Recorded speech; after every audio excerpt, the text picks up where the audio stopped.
welcome to another episode of Talk and Smash, powered by JOOLA. I'm Matt Hetherington, back with Thiago Monteiro, a long-time JOOLA-sponsored Olympic table tennis player, professional table tennis player who is, I don't know how many medals you've won at Pan Am and South America level, but it's a lot.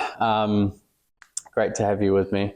I think maybe you'll enjoy this topic. It's a good chance to talk about how you feel about different table tennis things. So. Yeah, thanks for inviting me. It's a pleasure. And let's see. He doesn't know what it is. See the surprise you have for me. Okay, so the topic that I decided to go with for this podcast is, do people sometimes, I'm not going to say all the time, but sometimes care about the wrong things in table tennis?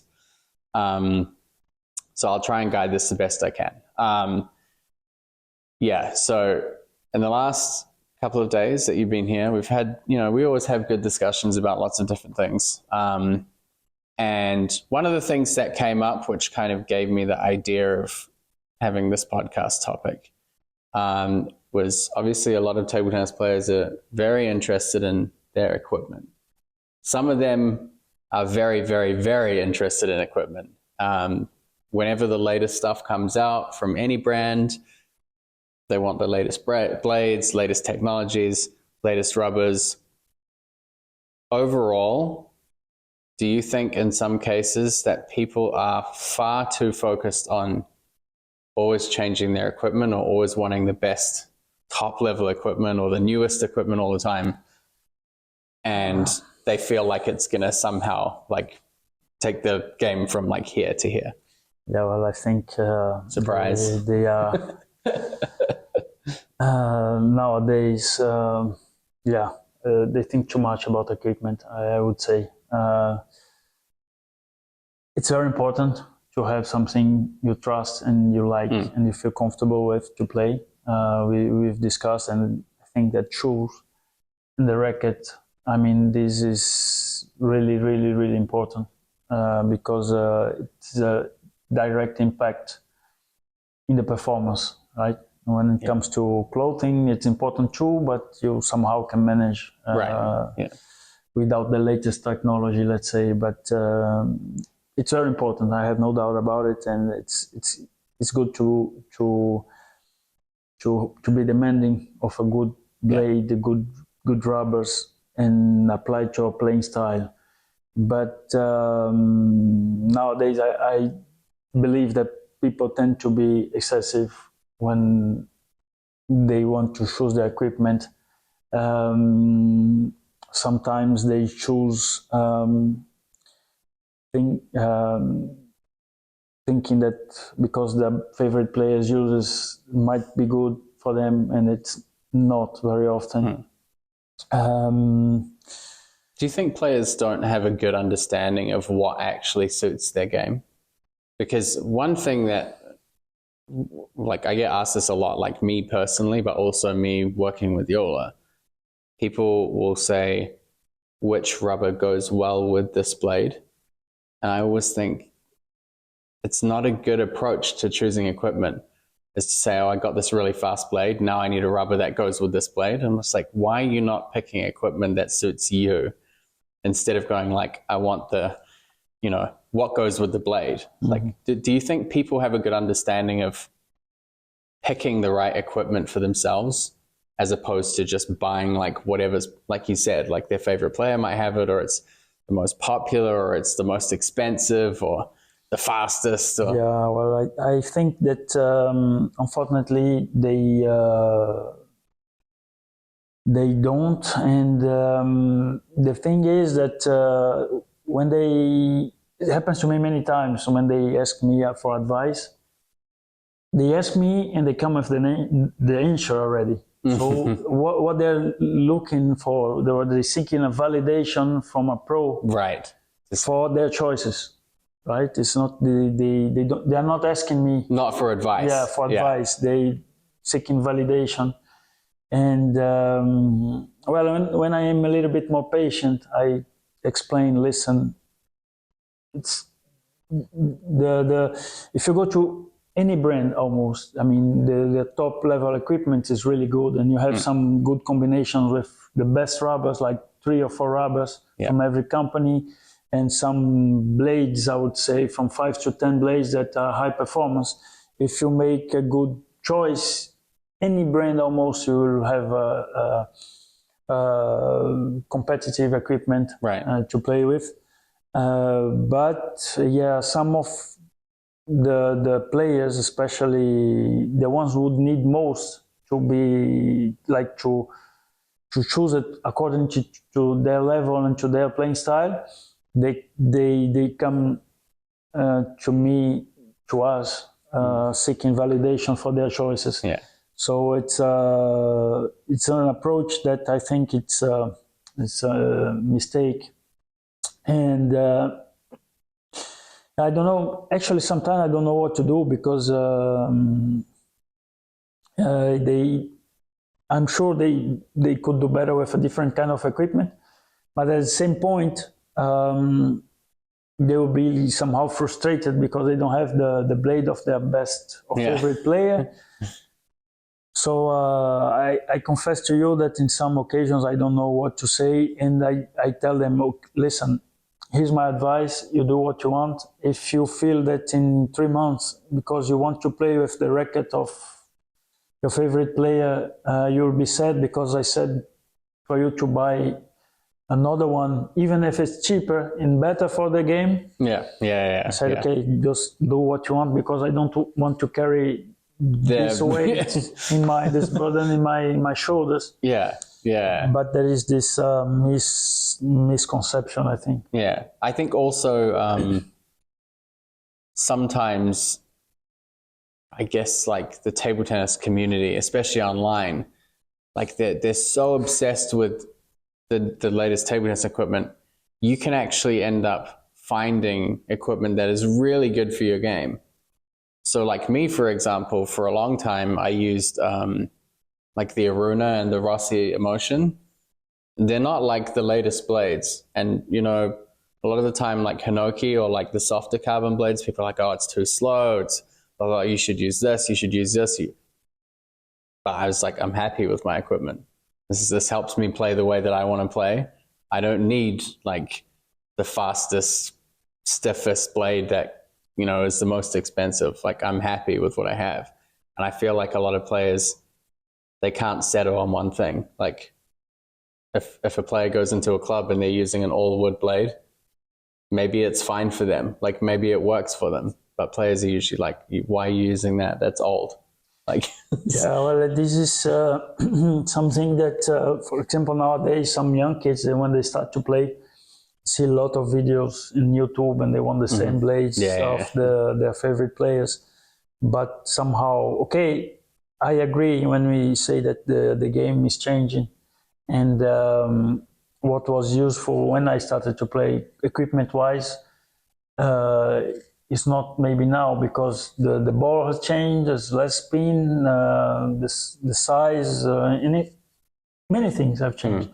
So we'll start with a different kind of equipment that I started with, but still they they are like looking for the latest and the fastest very often, and it doesn't help to develop their game to its fullest potential. When it comes to control, understanding spin, the development of power, touch, and so I think people should be more careful, and people that advise these players should have more conscience in the way that don't try just to sell the most expensive equipment.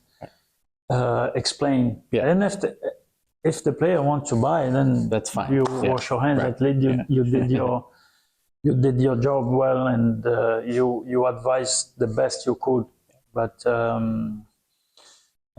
it's some obsession. At some point, you have to put the work on. You have to practice. No blade or rubber will play for you alone.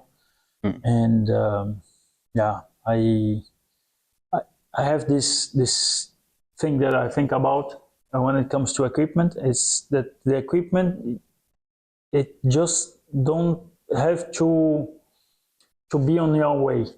You know what I mean? It's like I have my racket and my blade. I know that I know what I can do with it. It's fine to me. Now it's my turn to do my job. And the racket's there. It will not play by itself. Right. Yeah. I just wanted it not to something that reliable, that I know. Right. Like you know exactly how it is going to react. Yeah. Yeah. And after this is my job. Yeah. Yeah. Okay, that's perfect. That's one area. So I've come up with like different areas that we can look at where we think maybe people care too much about the wrong things. So obviously you've built your career and you live in Europe, but also you've played a lot of competitions here in the US over a number of years, and you love coming here and playing in the US. I don't know as much. I feel like, okay, probably compared to the US, nowhere is close, but I know they have like rankings and rating systems in Europe. In the US, for me, I feel like the rating system is like a total obsession. Like a lot of people, they're always thinking about ratings. You meet somebody for the first time you've never met before, and they're like, "What's your rating?" And you're like, would you like to know my name? Like, or anything else about me? Good morning. Good morning to you. Exactly. So do you think from your experience of being in different places, under different rating systems, do you think players can become too focused on ratings, especially when they're developing, like into competitive players? Yeah, what you said about the people here in America, it's true. They don't even ask how is your day. But okay, it's understandable because in their mind they want to have an idea of your level. Right. My answer to that is that okay, I don't play here very often. I don't know and it's almost true because I'm not looking at it all the time. Every day. And I know now, for being here many times for many tournaments, I know more or less my rating. People start to know me. But you see, this ranking, even nowadays in Pro Tour, people are obsessed with it. And I think it shouldn't be an obsession. If you are good, things supposed to come out more naturally. It's important to know the rules and the kind of environment you are in for your strategy, and for sometimes for I mean, if you have a good rating, you start to play maybe in 2 days, or you have a different schedule. This is it's important for like seedings and and stuff. Then that's really need to know. But when you are playing, calculating your rating, if you win this or that match, they have this now. There's actually they have like a website where, as you're playing a tournament, they don't even want to wait until like 3 or 4 days to see what the rating is. They put the results in this calculator, and it will tell them what their rating will be. I didn't know it. I'm not planning to use this website anyway. But I think when you are playing focus too much on these things, it's you lose completely the fluidity on what you are doing. You lose mind of the present moment, which is bad for your game and it's bad for your health even. You see it is the same problem when it comes to world ranking. People are obsessed with it, and there were so many changes lately that is even hard to follow for us that you are it's hard for us to follow. Imagine for somebody who is not like really into table tennis like we are. And especially this year is an Olympic year, so people are playing with calculators in their hands, the racket in one hand and calculator in the other. At some point, you gotta forget about this and play. This is my opinion. I've seen players like collapse, like just mentally collapse during a tournament. Usually like they could get off to a really good start and they could have like a couple of okay matches and then they have one really good win. And then as soon as they have the good win, it's like important for them, like, oh, I beat this player with this rating. And they're like, oh, you know, if I win this match and this match, then I'll get adjusted. Like I'll get my rating adjusted. And then they think about it so much, they go in to play the other two matches against maybe lower than the player they've already beaten. They lose because all they can think about is having to win in order to get adjusted. Just like, if you care that much about rating that you've like just mentally just blown yourself out of this tournament, like it's so bizarre. I can give you like just tons of examples. Yeah, but we've seen it many times, and you've seen it many times, and you continue to see. Yeah, because that is the tendency. From my experience, when I was focused in what I had to do in the game or tactically, what I had, like how I prepare myself to do well the things that depend only on myself, eventually I get some good wins and the ranking was a consequence. Right. That's exactly. the way, to me, that's the way it should be. Yes. Yeah. And it happened to me too, that I was like thinking I have this goal, I was close, and I had a match that, okay, this one is good for me because he's better ranked, but the playing style is good for me. And I mean, you see it every time yourself. When you behave like that, eventually, even when you win, you feel that you play with your handbrakes on, and you are not like 100% in the moment, no fluidity, nothing. It's not only here in US. It's not only in world ranking, but it's and other sports, all the sports too. Yeah. Eventually, this reflection of the society. Sure. You know, you're always things. Every area we analyze, you think about that. This result that will change my life from what it is now to what I would like it to be, and many times a receipt for disaster. All right. Well, this podcast is a little bit more like intense, so I've shortened it a little bit, but I have another break segment in the middle. This is to think about table tennis players that you were maybe training with, or that you were friends with, or that you were teammates with, and you have to pick the best player for each of these different areas. So they're like superlatives. Okay. So the first one I put was the funniest player to be around. So throughout your career, like, who was the funniest table tennis player? The funniest table tennis player? Oof, there are many. There are many. Yesterday we were with one. Our friend Bruno Anjos is funny.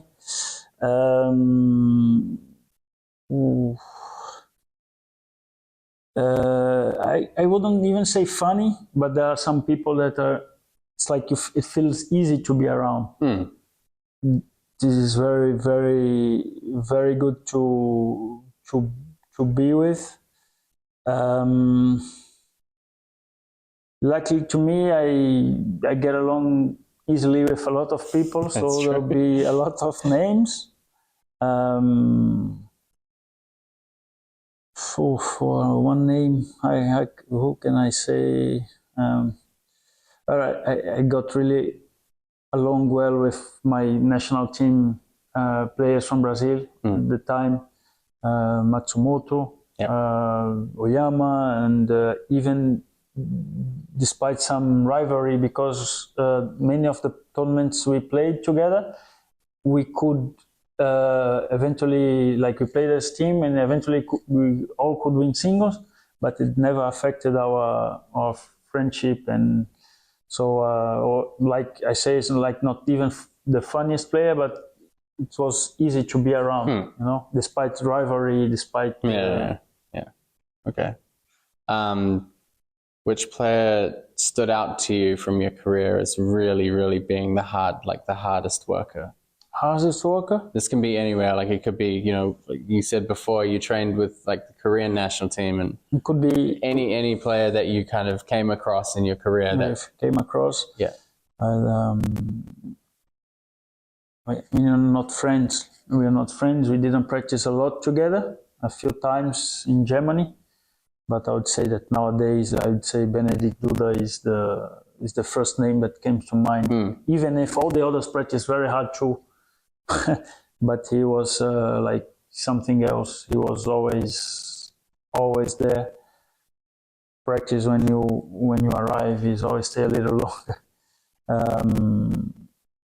And when I say this, I am not saying that the others don't practice Right, that the others were less. He's just he really stands out. Really stands out. And we were never teammates or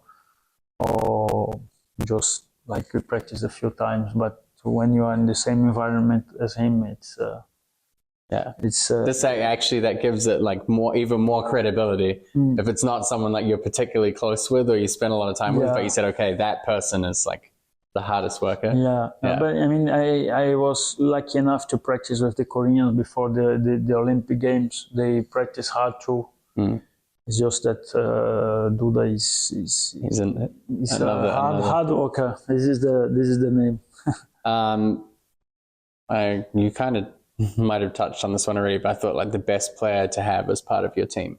This could be from like your time playing league, or it could be Brazil. Or it could be somebody that you would, you know, that you were close with that you would have liked to have had as part of a team.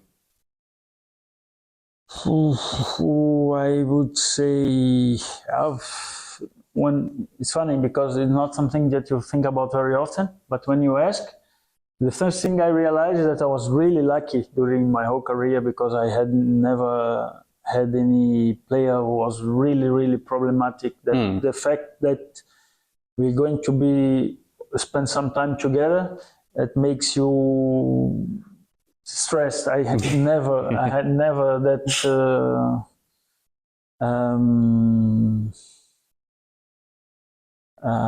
It's even hard for me to say a name. So cool, all my teammates. And the other thing is that I would not like to say a name and have to think of someone else and this other person. Oh, I thought it was me. Okay. And well, I have, for example, a good friendship with Segun Toriola from Nigeria. From Nigeria, yeah. Because we played and practiced together for many, many, many years, and we helped each other. We like motivate each other. So if I had to pick one name now, like all of a sudden would be him.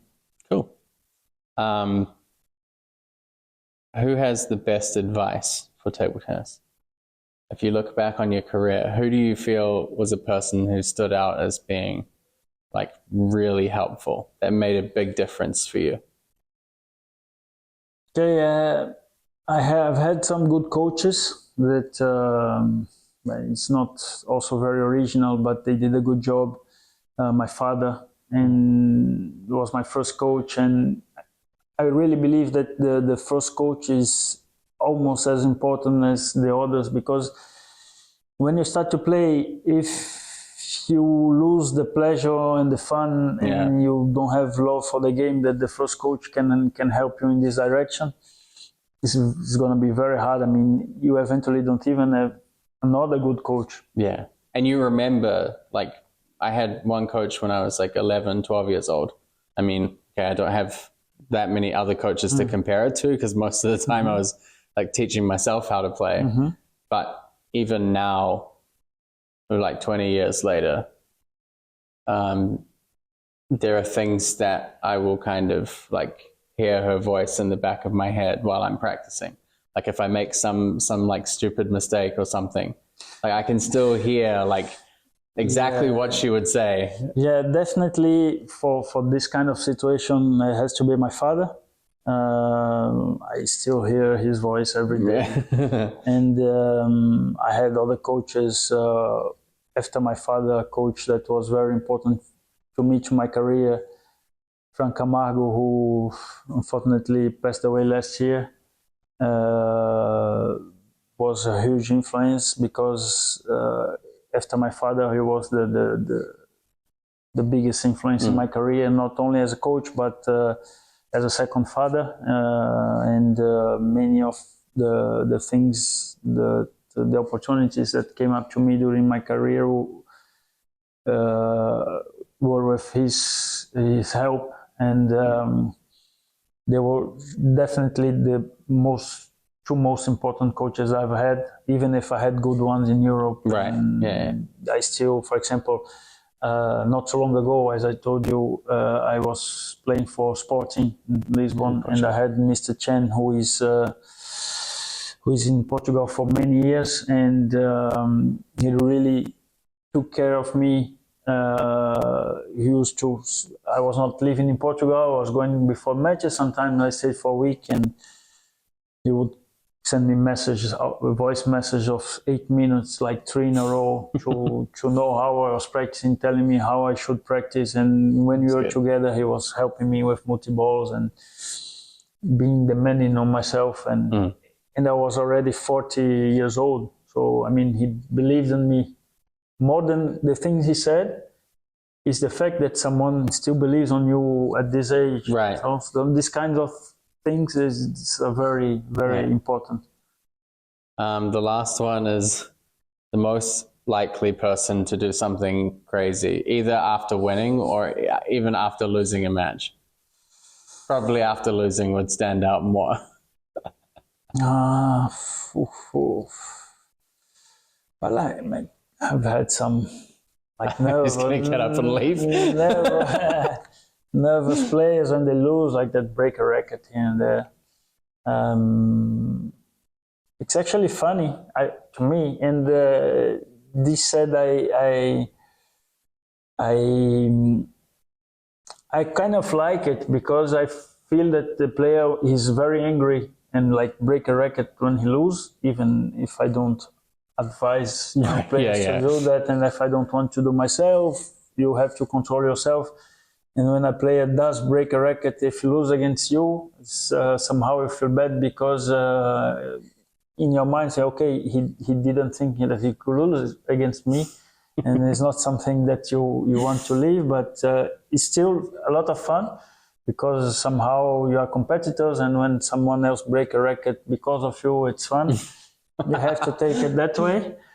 But for the ones I play with, I would say that there's more excessive reactions.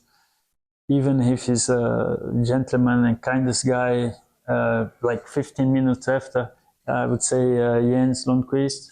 I don't take, if you see this, don't take it in a bad way. You know that I like you and appreciate, but it is. He was a very intense competitor, and even in like we were teammates for some time, and even in the smallest thing in the everyday life, he's competing. So it's kind of fun. But yeah, he can be like angry and complain and stuff, but it lasts like 10 minutes, and after he's focused on the next match. This is actually a good example because when people come to me now that I coach a little bit, and the parents, but he's angry. I said, it's good. You just have to channel. You just have to channel it in a good direction. I prefer someone that is really angry, upset when they lose, than someone who doesn't care. Yeah. So I said, no, let him be like that. We'll try as a coach to channel this energy for something good. And Jens knows how to do it. He channels it for, if he somehow gets angry during the match, he will probably play much better. Nice. That was good. That was fun. So I have a couple more different areas of people caring too much about things. One of the things that obviously now that you're doing a little bit more coaching as well, you probably noticed this more, but do you feel there's a problem with some players focusing too much on training drills and they don't have enough balance in their training? So to give you an example, when I was coaching in New Jersey, They weren't my students, obviously, but there were players who were like really high level in like practice drills, and they were doing like, you know, lots of footwork and lots of very typical table tennis drills. But then they would finish their training session like with a coach, and they would leave the club. And a lot of the time, like if somebody was going to ask them for a practice match, they wouldn't want to play. Or, you know, they'd avoid doing multi-ball, and they weren't really doing physical training. Do you think that people don't have a good idea of balance? Because you can come across players who look really good in practice, but as soon as you put them in a match or in a tournament, they perform really badly because they don't practice matches. Well, I think there's time for everything when it comes to practice. I mean, you have to go through some hard drills and some moments that you're going to practice more because you need to repeat some drills, some situations, something you want to improve, your footwork. I mean, you learn by doing. If you want to get better in your footwork, then you need to do more footwork. If you want to, as stupid as it sounds, it has to be said. And then if you want to improve your forehand, you need to practice more your forehand. If you want to improve your service. And then if you want to know how to play matches, guess what? You need to play matches. Right, yeah. And if you want to learn how to win matches, because you can play matches and still lose. I mean, if you want to win matches, you need to actually play matches and win matches. If you want to perform better at tournaments, then guess what? You have to do all this preparation, but then if you don't go to the tournament and play the match and you have a real life situation, you won't manage your emotions, and then all the drills and all everything is out the window. Some players, they lose completely the coordination when it's a match. I mean, they are fantastic athletes, and I'm talking about table tennis, and I play other sports as a kid. They are fantastic in practice. You give the uniforms and the day of the match, they lose the coordination. They can't run anymore. And it's like you pass your exam for the driving license, but if you are not really on streets driving, then you won't. Right. So it's does it surprise you that I mean, you've just given the perfect example of like it's kind of, for us, it's totally obvious. Totally obvious. Does it surprise you that there are quite a lot of table tennis players that just don't seem to get it? It surprises me that people don't like think for themselves, because I feel that some coaches, whatever is the reason, maybe because there's this thing that people say a lot nowadays, like trust the process. Yeah. To me, this is a way to say it. Okay, you are not good. You're gonna lose for the next 6 months because you're not good. Just be patient and I'll keep my job, because the process takes time. Right. Yeah? And listen, if you are practicing for a while, the results are not there, you need to change something. Yeah. Or you need to be honest to yourself. Okay, listen, with my technical level, this is more or less what I will get. Or I change something that will bring me like something new, and I eventually have some good results, but everything that you change is going to take some time. If you have this kind of patience, you change. If not, you accept that, okay, my level is this one. You choose some tournaments, and eventually in my best days, I will beat some good players. If not, I will lose, and then I accept. I will not like be thinking that's the end of the world. Yeah. But you gotta do, if you want to be good at something, you gotta do that thing. To me, there's no way around. So if you want to be good in tournaments, to win matches, you have to actually play matches and in a level that you can win, and slowly you start to win, you start to understand things, and you go to the next level, and so on. So there are no competitions of drills. My father used to say to me, you ask me about this voice, it's my father. There's no training competition. Right. If you don't play the matches, you won't get, so you practice he used to repeat to me many, you're practicing too much. You have to play matches. Yeah. You won't get better on matches if you don't play matches in practice. And you have to practice the same way. You have to play the matches same way you think you're going to play the tournament. And there's no, unfortunately, I don't know any other way. If you avoid these confrontations, right, in your club, that is a safe environment that you know people. Guess how you behave when there's a confrontation and someone that you don't know. It ties back into the whole rating thing as well, because in the US, there will be players who are like, maybe their rating level is here, and then when they enter a tournament, they will only play up here. I don't know why, like maybe thinking that one day they will just magically be able to compete here, but they won't play because they don't want to lose. Like, it's just like, okay, actually losing is also an important part of winning. Like, there's too much fear around what happens if I lose. Yeah. And it's like, okay, instead of saying, like for me, when I was a kid, because I had no coach, I was always wanting to play tournaments. And I couldn't go to that many because my parents would have to drive me to like other cities to play. And I always wanted to go, and I would go to these tournaments. And a lot of the time, like my level was like much lower. So I was losing all the time. But now, looking back, everything that I do with my blog and with my coaching and like how I teach people, actually even when I got to the stage eventually when I could sometimes win some good matches, a lot of it was because I lost and I just kept playing. Like I just kept playing tournaments. Yeah, I don't see, the ideal is you eventually play some players a little bit lower than your level, some off your level, and a little bit higher. A little bit higher. When it's like you just keep moving up all three. Yeah, because I mean, if you play against players that you are better, you're supposed to confirm, and there's one kind of tension.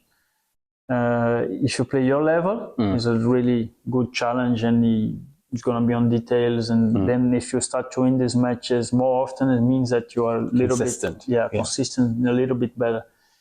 And you have to measure yourself with a little bit better players, because then you feel what you need to improve, and eventually you will win 1, 2, and the confidence will grow. Yeah. It should be somewhere around it. So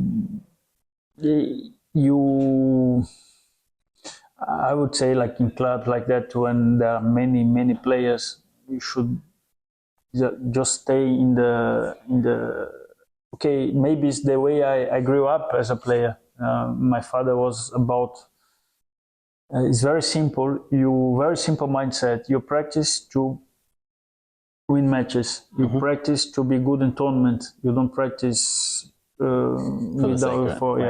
So I remember when we were practicing and some different player arrived at the club, he would stop practice and ask me to play, because he had a different rubber, anti-spin rubber, pimples, or left-handed or pen holder. Okay, you will play. We'll practice, we'll do it later. Yeah. So. Good.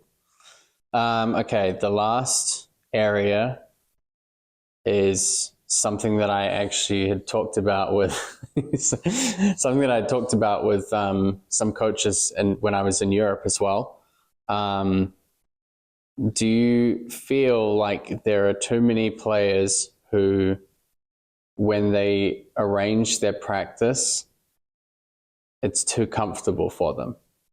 They choose drills that they know that they can do well all the time. The example that I got was when I was in the Czech Republic, and it was like, they will always do these similar drills. Like, they can do them really, really well. You give them a drill that they're really not comfortable with. Maybe it's like a weaker area, and they will hit like maybe 1 minute, and they'll be like, I don't want to do this. Like, I'm not good at this. Well, in my short experience as a coach, I realized that some players, you can destroy their days almost if you if you want to put some pressure and take them out of the comfort zone, if you somehow decided that the first exercise of the first session in the day should be just to push them, you do with good intention, like to push them, to take them out of their comfort zone. They do not really well this exercise, but then the also whole for the rest of it is I mean, even they eventually, even out of the club, their lives will be ruined. Yeah. And I grew up differently on that matter, because when my coaches made me play with a player that I didn't like, I said, it's good. You actually, in case you play against a player of this style, you feel a little bit more comfortable. Yeah. And many players need to finish practice with this feeling that they are playing well. And that's why they repeat the same drills all the time. To me, it didn't affect so much my confidence, because I knew, okay, I'm playing that style that I don't like.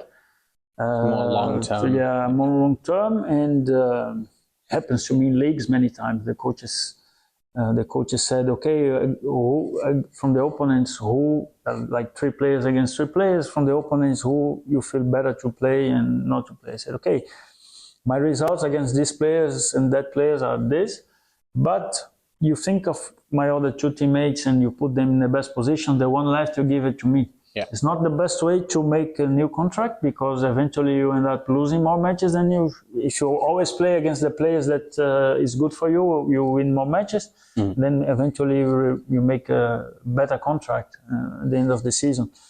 But I never thought this way. Maybe I was educated like that, so it was a little bit easier to me.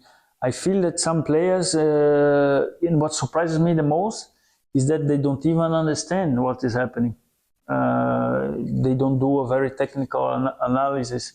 Now, as a coach, many players come to me and say, okay, I'm nervous, I'm mentally not so good, not so good moment and everything. And I say, okay, listen, maybe you are putting on the accountability of your mental issues what is actually technical. So technical or tactical. I mean, if you're a player that you used to play well at a certain speed, a certain intensity, then you get players that change the rhythm. Right, it's all different. And then they don't know what to do, they lose, and they feel, okay, I'm nervous, there's something wrong with my equipment and something wrong with... But it's not, it's just technical. If you play against a player that plays fast and in your rhythm, you played really well. And it surprises me that some players don't even understand what happened after a match. And very good level players, like these top 100 players in the world, or they don't understand. It's crazy to me. This is great. I don't have any more questions about it. Thanks, Thiago. This is really good. I like doing these kinds of things, because it's like you can really, you can kind of formulate stronger opinions. And this is the main reason I wanted to do the podcast, because I think if you think about table tennis content and like some interviews, and there aren't really too many other podcasts out there, but people don't really always discuss things like, sometimes it's very surface level, but there's so much you can talk about down here. Yeah, I think that nowadays this to have some strong opinions about, not strong, I mean in a bad way. I mean, just relatively. Relatively, or like shoes aside when it comes to what we've been talking about. We can say that when it comes to training, okay, everything is important, you have to balance and everything, but at some point, okay,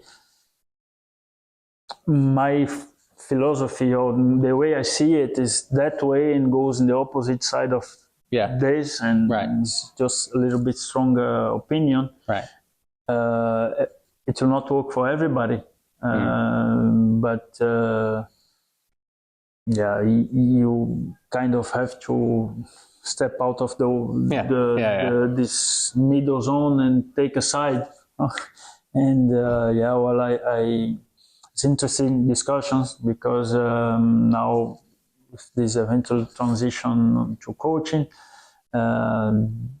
is still a lot of things we spoke is very fresh to me, and it's happening now. When I go coaching, if you choose the exercise, the first one, I mean, you have the power to ruin the day of a player. They cannot get better, and then I tell them, okay, but then if it's a match and then you lose the first set, and then How do you so come you back? have to get used. Then there's the second exercise, then you have to fight back and do it better. It means it's not. I repeat to my players sometimes when they lose focus. Oh, I lost focus. Okay, lose focus. It's human. You will lose focus. Yeah. It's important how fast you come back to track after you lose focus.